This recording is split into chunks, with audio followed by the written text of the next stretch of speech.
Hello friends, this is Ritu and welcome to study more knowledge.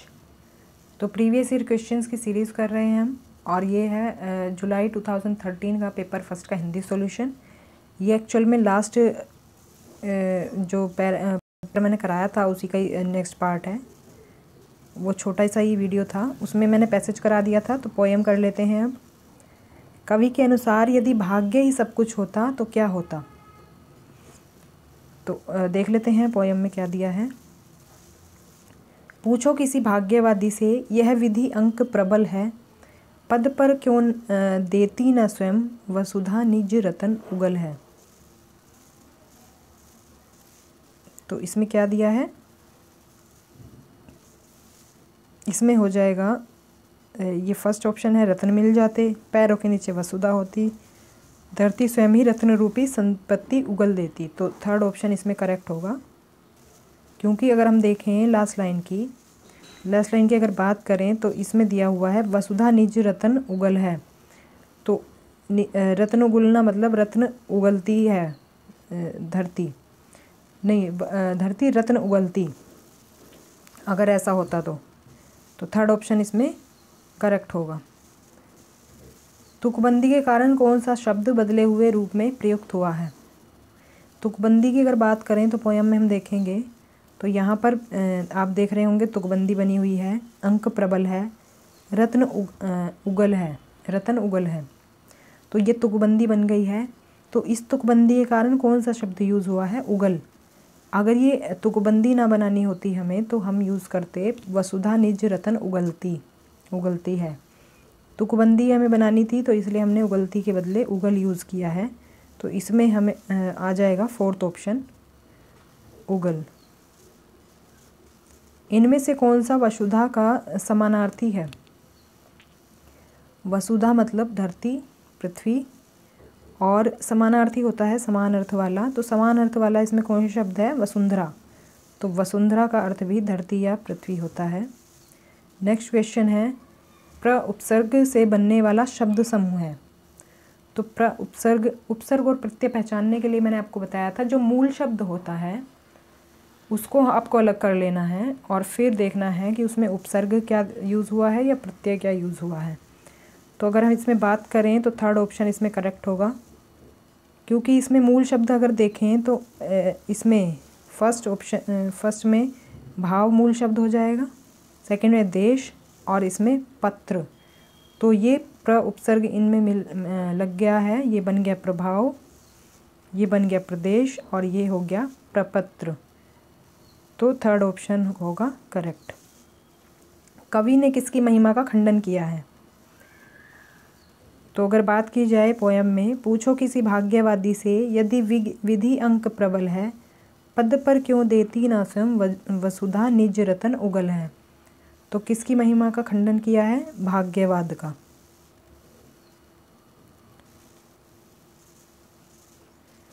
Next है, विधि अंक से तात्पर्य है। तो विधि अंक से तात्पर्य होगा भाग्य का लिखा हुआ। विधि का मतलब होता है भाग्य। अगर आपको बाकी का भी अर्थ नहीं पता है, अंक का अर्थ भी नहीं पता है, तो भाग्य का लिखा हुआ इसका विधि से आप पता लगा सकते हैं। विधि का अर्थ होगा भाग्य। तो थर्ड ऑप्शन इसमें करेक्ट होगा। घर की भाषा और विद्यालय में पढ़ाई जाने वाली भाषा सदैव समान होती है। तो ऐसा नहीं होगा, हमेशा समान नहीं हो सकती। जैसे मान लीजिए आपकी मदर टंग हिंदी है और आप इंग्लिश मीडियम स्कूल में पढ़ते हैं, तो वो तो भाषा अलग हो गई, तो हमेशा समान होती है ऐसा ज़रूरी नहीं। समान हो सकती है, हाँ, हम ये कह सकते हैं कि समान हो सकती है। अगर आप हिंदी जानते हैं और हिंदी मीडियम स्कूल में पढ़ते हैं तो समान हो सकती है। तो सेकंड ऑप्शन इसमें करेक्ट हो जाएगा। सदैव अलग होती है ऐसा ज़रूरी नहीं है, सदैव टकराहट से गुजरती है, तो ये भी नहीं होगा। तो सेकंड ऑप्शन इसमें करेक्ट होगा। प्राथमिक स्तर पर हिंदी भाषा शिक्षण के लिए सबसे अधिक महत्वपूर्ण क्या है। प्राथमिक स्तर पर सबसे अधिक महत्वपूर्ण क्या होगा, भाषा प्रयोग के अवसर। मैंने आपको बताया था कि जब भी भाषा प्रयोग की बात आए तो वही ऑप्शन को हमें प्रायोरिटी देनी होती है। भाषा प्रयोग के अवसर, इसमें हो जाएगा फोर्थ ऑप्शन करेक्ट। हिंदी प्रयोग के विविध रूपों को जानने के लिए सर्वाधिक उपयोगी साधन हो सकता है। तो ये हम पढ़ रहे हैं उच्च प्राथमिक स्तर के लिए, तो इसका सीधा सा मतलब हो जाएगा बाल साहित्य का विविध उपयोग। वैसे इसमें स्तर नहीं दिया हुआ है कौन से स्तर की बात हो रही है, लेकिन बच्चों की ही यहाँ पर बात हो रही है, तो यहाँ पर होगा 4th ऑप्शन करेक्ट, बाल साहित्य का विविध उपयोग। कक्षा 1 और 2 के बच्चों के लिए आप किस तरह की कहानी का चयन करेंगे? तो 1 और 2 में बच्चे ज़्यादा उनका माइंड डेवलप नहीं होता है, तो यहाँ बात की जाएगी 3rd ऑप्शन की, जिसके शब्दों, वाक्यों और घटनाओं के वर्णन की शैली चित्रात्मक हो, मतलब चित्र के साथ सारी घटनाओं का वर्णन हो, तो ये बेहतर रहेगा, क्योंकि चित्र के थ्रू बच्चे अच्छे से सारी चीज़ों को समझ पाएंगे। तो 3rd ऑप्शन इसमें बिल्कुल करेक्ट होगा। प्राथमिक स्तर पर भाषा शिक्षण की प्राथमिकता होनी चाहिए। प्राथमिक शिक्षण स्तर पर भाषा शिक्षण की प्राथमिकता क्या होनी चाहिए, मतलब क्या प्रायोरिटी होनी चाहिए हमारी? वो होना चाहिए बच्चों की रचनात्मकता और मौलिकता को पोषित करना, मतलब बच्चों की जो क्रिएटिविटी है उसको बढ़ावा देना। तो 2nd ऑप्शन इसमें करेक्ट होगा। पढ़ने का प्रारंभ होना चाहिए कहानियों से, कविताओं से, अर्थपूर्ण सामग्री से, वर्णमाला से। तो पढ़ने की जब भी बात आए तो अर्थपूर्ण सामग्री की हम बात करेंगे, तो 3rd ऑप्शन इसमें करेक्ट होगा। भाषा के बारे में कौन सा कथन उचित है? तो इसमें कथन उचित होगा 1st ऑप्शन, भाषा एक नियमबद्ध व्यवस्था है। प्राथमिक कक्षाओं में रोल प्ले, भूमिका निर्वाह का उद्देश्य होना चाहिए। तो इसका उद्देश्य क्या होना चाहिए? विभिन्न संदर्भों में भाषा प्रयोग के अवसर प्रदान करना। तो देखिए जहाँ पर भी भाषा प्रयोग है वही हमारा ऑप्शन प्रायोरिटी पर रहता है, तो 2nd ऑप्शन इसमें करेक्ट होगा। भाषा हमारे परिवेश में बिखरी मिलती है, यह कथन किस पर लागू नहीं होता? तो अगर बात की जाए अखबार की, तो ये भी हमें आसपास मिल जाता है, विज्ञापन भी मिल जाता है, जो एडवर्टीज़मेंट होते हैं, ऐड होते हैं किसी चीज़ के, साइन बोर्ड भी हो जाते हैं। साइन बोर्ड भी आप देख सकते हैं जो रोड पर लगे रहते हैं या कहीं और लगे होते हैं। और भाषा प्रयोगशाला, तो इसकी बात करें तो ये हमें परिवेश में नहीं मिलता है, इसके लिए हमें वहीं पर जाना होगा प्रयोगशाला में ही। तो ये कहीं पर ऐसे परिवेश में बिखरी हुई नहीं मिलेगी, बाकी चीज़ें आपको परिवेश में आपके आसपास के एनवायरनमेंट में मिल जाएंगी। तो कक्षा में कुछ बच्चे लिखते समय वर्तनी संबंधी त्रुटियां करते हैं, मतलब वो शब्द सही से नहीं लिख पाते हैं और उसमें मिस्टेक करते हैं। तो एक भाषा शिक्षक के रूप में आप क्या करेंगे?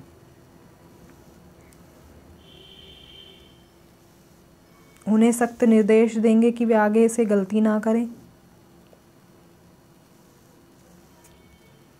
तो ये नहीं होगा। उनकी त्रुटियों पर बिल्कुल ध्यान नहीं देंगे, तो ये भी गलत हो जाएगा। उनसे शब्दों को 20 बार लिखने के लिए कहेंगे, तो ये भी गलत होगा। शब्दों का सही रूप लिखते हुए बच्चे को दोनों तरह के शब्दों का अवलोकन करके अंतर पहचानने का अवसर देंगे। तो एक तरफ लिखेंगे सही शब्द और एक तरफ लिखेंगे गलत, और दोनों का अंतर उसे बताएंगे कि इस तरह से इसमें अंतर है, मतलब उसको ही पहचानने का अवसर देंगे, तो वो खुद ही पहचान लेगा कि कौन सा गलत है कौन सा सही है। तो ये 4th ऑप्शन बिल्कुल सही हो जाएगा। बच्चों की मौखिक भाषा का सतत आकलन करने का सबसे बेहतर तरीका है। तो इसमें सबसे बेहतर तरीका क्या होगा? ये होगा विभिन्न संदर्भों में बातचीत। तो बातचीत सबसे बेहतर तरीका रहेगा मौखिक भाषा का आकलन करने के लिए। 2nd ऑप्शन इसमें करेक्ट होगा। भाषा में सतत और व्यापक आकलन का उद्देश्य है। तो सतत और व्यापक आकलन का इसमें उद्देश्य क्या होगा? मौखिक और लिखित रूपों के प्रयोग की क्षमता का आकलन। तो यहाँ पर भी प्रयोग की बात आ गई है, तो 2nd ऑप्शन करेक्ट हो जाएगा। भाषा कक्षा में विभिन्न दृश्य श्रव्य साधनों का उपयोग का उद्देश्य नहीं है। तो इसमें होगा सभी प्रकार के बच्चों की आवश्यकताओं का ध्यान रखना, तो ये तो होगा ही उद्देश्य।